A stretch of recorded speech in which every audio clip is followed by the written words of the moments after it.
Donc c'est un petit jeu assez simple, qui est un peu un jeu de dames simplifié, avec ces cases. Et donc je vais jouer contre les élèves, sauf que moi je vais jouer la machine, donc en l'occurrence une intelligence artificielle qui est représentée par ces boîtes d'allumettes. Donc en fait toutes ces boîtes d'allumettes là, c'est un peu tous les coups possibles à ce jeu, sur lesquels je pourrais répondre, et tous les coups sont représentés ici. Donc moi je vais jouer l'IA, et je vais vous demander de jouer contre cette machine.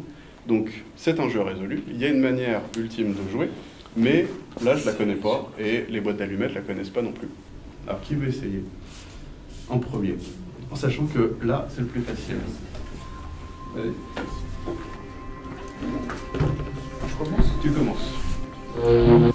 Donc, moi ce que je fais, c'est juste, je regarde la position.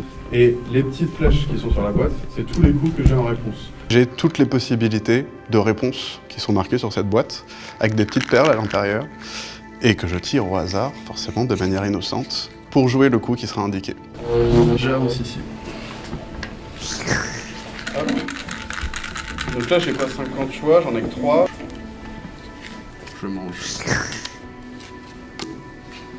T'as perdu. Là, tu peux plus avancer, tu peux plus reculer. Dommage. L'apprentissage par renforcement, l'idée c'est que on a des données, donc à chaque fois, les données là elles vont être générées par les élèves qui vont jouer. Et ce qu'on a envie de faire, c'est sélectionner ces informations, c'est-à-dire naviguer dans ces données. Il nous faut une manière de discriminer les bons coups des mauvais. Et donc l'apprentissage par renforcement, le principe, c'est qu'on donne une règle qui est assez simple, c'est si le coup est gagnant, on le préserve, et si le coup est perdant, on va le retirer de l'arbre de décision. Donc c'est celle-ci. Jaune, je mange. Hop. Ouais.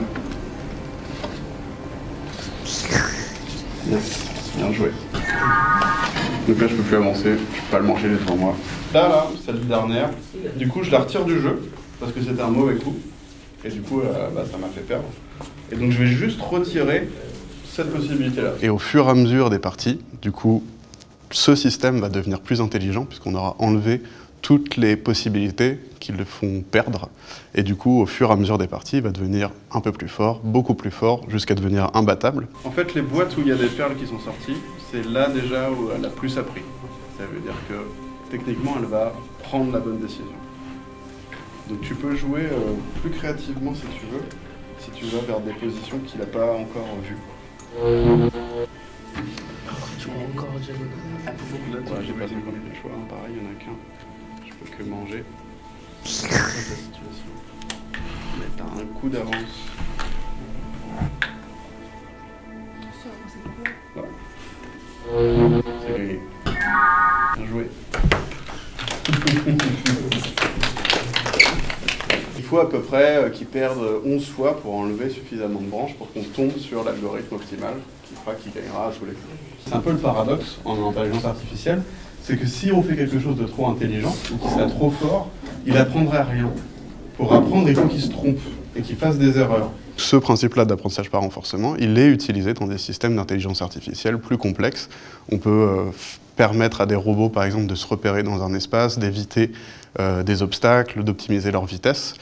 Ce sera le même principe. On demandera au robot de se repérer avec sa caméra, peut-être d'aller le plus vite ou le plus loin possible, et à chaque fois qu'il rentrera dans un mur ou dans un obstacle, il se dira « Ah, ça c'était une mauvaise décision, il ne faut plus que je refasse cette erreur-là », et il va explorer d'autres possibilités. Le fait de voir comment ça fonctionne derrière, d'avoir les concepts scientifiques, les concepts fondamentaux, et de voir en fait le processus simple, la réaction en général c'est « Ah mais si, c'est pas si intelligent que ça ».